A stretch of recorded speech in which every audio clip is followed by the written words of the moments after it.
Dishwasher starts the cycle, but you hear no water flowing in? The tub stays dry? Here's the troubleshooting path.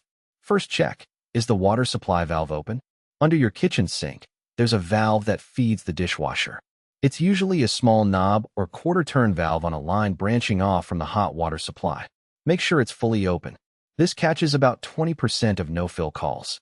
Second, the water inlet valve. This is the most common actual failure.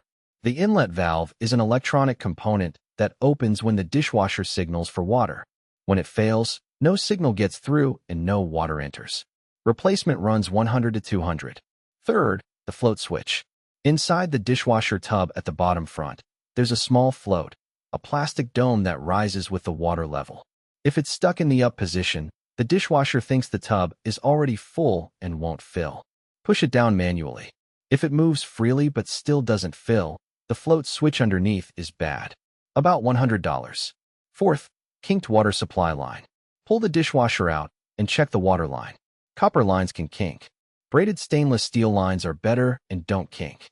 Fifth, clogged inlet screen. The inlet valve has a small mesh screen that can get clogged with mineral deposits, especially in areas with hard water. Cleaning it can restore flow. Same-day dishwasher repair. Port St. Lucie, Stewart, Fort Pierce, Jensen Beach. Call Treasure Coast Appliance Repair at 772-353-5791.